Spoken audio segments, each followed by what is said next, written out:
Episode की शुरुआत में हम देखते हैं कि बरशान बाहर से कहती है कि तुम मिस्टर जैम का फ़ोन क्यों नहीं उठा रही थी। हाँ, और यहाँ तक आना पड़ा मुझे, मैं कितना परेशान हो गई, मैं बार बार ये नहीं कर सकती कि रोज़ यहाँ तक चल के आऊँ।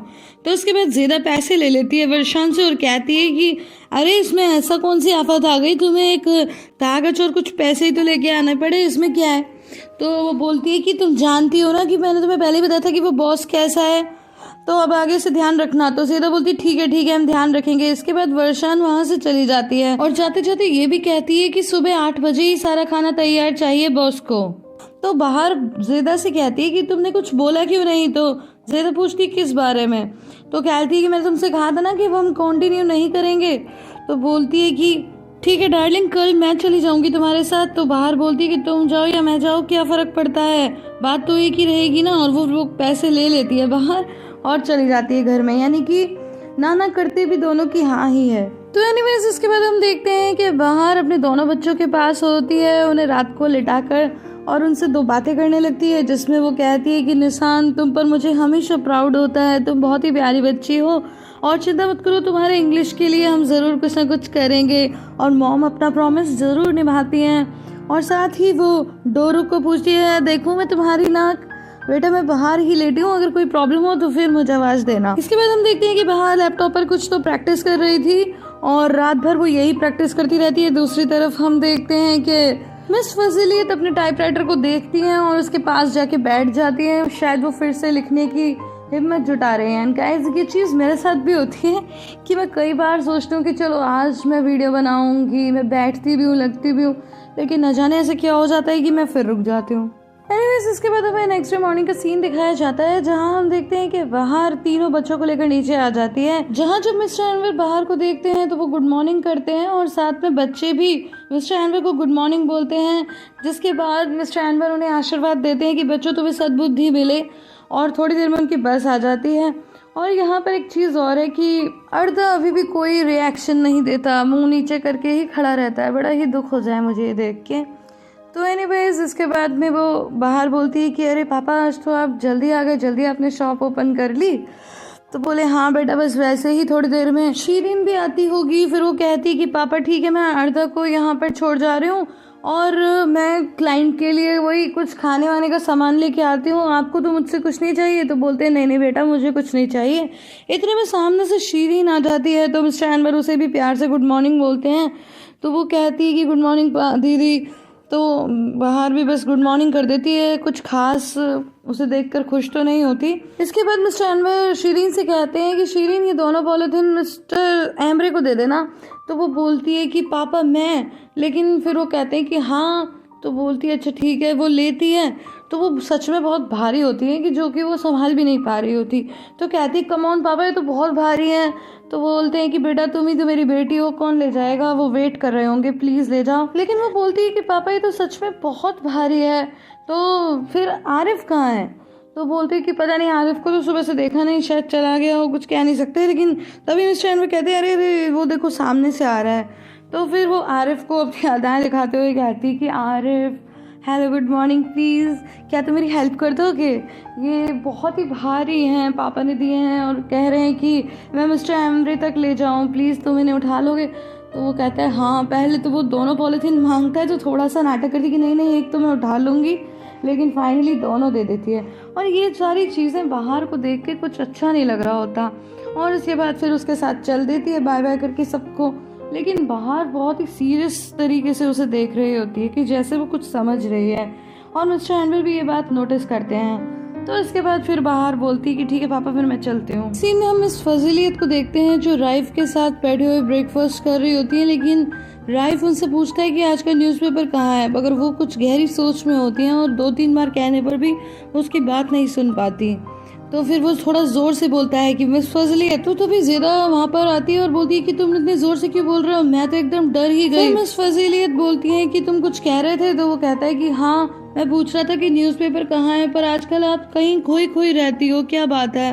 तो बोलती है कि मैं कुछ सोच रही थी। तो वो कहता है कि लगता है आपने फिर से लिखना शुरू कर दिया है। तो वो मना करती हैं, लेकिन वो कहता है कि ठीक है अगर नहीं शुरू किया तो आपको कर देना चाहिए, आखिर तभी तो आप मिस फजलियत कहलाओगी। और उसके बाद वहाँ से चला जाता है, जिसमें फिर ज़ेदा कहती है कि ये चाहता है कि आप लिखें। लेकिन मिस फजीलियत बिना कोई जवाब दिए अंदर चली जाती हैं। अब नेक्स्ट सीन में हमें पुलिस स्टेशन दिखाया जाता है, जहां हम देखते हैं कि एक पुलिस ऑफिसर कमिश्नर के पास आता है और कहता है कि सर, हमें बहुत अच्छी लीड मिली है, और वो क्रिप्टिक लैंग्वेज में बात करता है कि चिड़िया आज रात 8 बजे आने वाली है। और इसी तरह की बातें जब वो उनसे समझा रहा होता है, तभी हम देखते हैं कि कमिश्नर के हाथ में जो फोटो है वो किसी और का नहीं बल्कि मिस्टर जैम का है। एक सीन में हम देखते हैं कि बाहर कुकिंग कर रही होती है और साथ ही साथ खुद से बातें करने लगती है कि अगर हम इन्हीं पैन में खाना बना ले तो क्या हो जाए, पता नहीं क्या चक्कर है, बेकार में इसमें खाना बनाओ फिर इसमें पलटो। एंड गाइस, देख कर तो ये लग रहा था कि पनीर की सब्जी है, वैसे मुझे पता नहीं। नेक्स्ट सीन में हम शीरीन को कैफे में देखते हैं, जो एमरे के पास आती है और कहती है कि अच्छा हुआ कि ज़ेदा से तुम्हारा पीछा छूट गया, वैसे भी उसे देखो वो अपना बच्चा तुम पर थोप रही थी। वैसे मैं सच बता रही हूँ, तुम ना सस्ते में निपट गए, क्योंकि बेकार में इतना खर्चा होता है बच्चे को पालने पोसने पे और पढ़ाने लिखाने में, दुनिया भर का खर्चा और जाने क्या क्या। तो एमरे बोलते हैं कि हमने कब से इनफॉर्मल तरीके से बात करना बंद कर दिया है, तुम भूल गई हो और तुम्हारे पास कोई काम नहीं है क्या। तो शीरीन बोलती है ओके पार्डन, बट मैं तुम्हें फिर भी बता दूं कि तुम्हें बिल्कुल भी उदास होने की ज़रूरत नहीं है। वहीं नेक्स्ट सीन में हम देखते हैं कि बाहर कुछ तो पोस्टर्स लगा रही थी, तो तभी बच्चे स्कूल से आ जाते हैं। इनकेस वो देखते हैं कि दरवाजे पर एक कागज़ लगा हुआ है और उस पर लिखा है डोर। तो यहाँ पर निशान उसे पढ़ने की कोशिश करती है, क्योंकि उसे इंग्लिश नहीं आती। वैसे ये चीज़ है ना बहुत स्ट्रेंज है, क्योंकि इंडिया में इस क्लास तक इतनी इंग्लिश तो सबको आती है। बट एनीवेज, इसके बाद में वो कहती है कि बेटा ये डोर लिखा है, और इस तरह से वो क्या करती है कि जो भी चीज़ें थी उनके ऊपर उसी के पोस्टर्स लगा देती है, और इन इंग्लिश में क्या बोलते हैं वो लिखा होता है, जैसे कि बुक शेल्फ पर बुक शेल्फ लिखा होता है, इसी तरह हर एक चीज़ पर। और उनका टर्किश मीनिंग उन्हें बताती है, मतलब टर्किश में, जैसे कि डोर को हम बोलेंगे दरवाज़ा हिंदी में, इस तरह से। और जहाँ जहाँ निशान को प्रोनाउंसिएशन में दिक्कत होती है तो वो भी उसका करेक्ट करती है, जैसे बताती है कि एसएच जो है उसे श प्रोनाउंस करते हैं। तो इस तरह से चलता रहता है। तो गाइस, ये बेस्ट मेथड है, क्योंकि इसी को कहते हैं विजुअल लर्निंग मेथड, जहाँ पर आप देख कर चीज़ों को ज़्यादा याद रख पाते हैं बजाय रटने के। तो बाहर जो रात भर बैठकर मेहनत कर रही थी वो यही थी।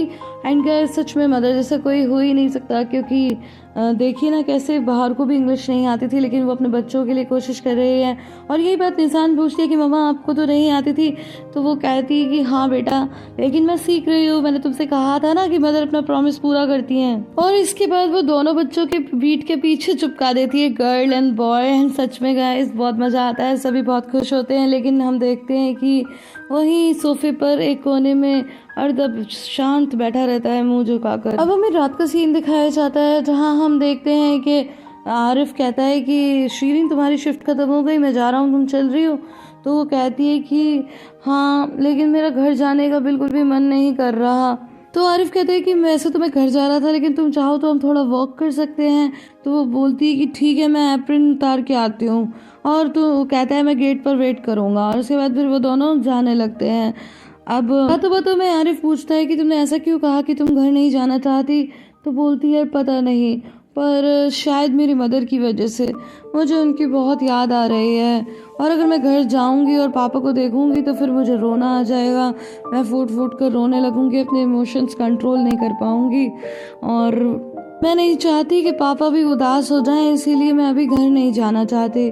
तो आरिफ बोलता है कि हाँ, मैं समझ सकता हूँ। फिर वो कहता है कि अगर तुम चाहो तो हम थोड़ी देर कहीं बैठ सकते हैं। तो कहती है क्या सच में? तो कहता है कि हाँ। बोलती है एक्चुअली ये तो मैं भी सोच रही थी, लेकिन फिर मैंने सोचा कि अगर मैं अकेले जाके बैठूंगी तो मैं और भी ज़्यादा उदास हो जाऊंगी। तो कहता है कि पास में एक टी गार्डन है, लेकिन अगर तुम्हें भूख लगी है तो हम किसी और जगह भी चल सकते हैं। तो वो बोलती है कि सच बताऊं तो मुझे बहुत भूख लग रही है। तो कहता है ठीक है फिर चलते हैं। और वो चलने लगते हैं, लेकिन वो बड़े ही अजीब सी स्माइल देकर उसे देखने लगती है। अब देखा जाए तो कहीं ना कहीं वो कुछ ऐसा ही कर रही है जैसा उसने सार्फ के साथ किया था। मुझे लगता है कि वो यहाँ पर आरिफ के करीब होने की कोशिश कर रही है, और ये बात तो कुछ बाहर ने नोटिस की है। अब ये देखना काफ़ी इंटरेस्टिंग होगा कि क्या आरिफ भी सार्फ की तरह शीरीन के जाल में फंस जाएगा या फिर होगा कुछ और अलग। लेकिन एक बात तो है कि आरिफ को सबसे पहले अपनी गिल्ट से निकलना होगा। वो अभी तक इस गिल्ट से नहीं निकल पाया है कि वो एक्सीडेंट उसकी वजह से हुआ। वो इसके लिए खुद ही को दोष देता रहता है। और यही बात है कि वो इतना अच्छा बिहेव कर रहा है शिरीन के साथ। एनीवेज आज के एपिसोड यहीं पे खत्म हो जाता है, फिर मिलते हैं अगले वीडियो में। गाइस आई होप आपको ये वीडियो पसंद आई होगी। अगर पसंद आई है तो इसे लाइक शेयर एंड कमेंट करना बिल्कुल भी ना भूलें। फिर मिलती हूँ अगले वीडियो में, तब तक के लिए bye bye and take care.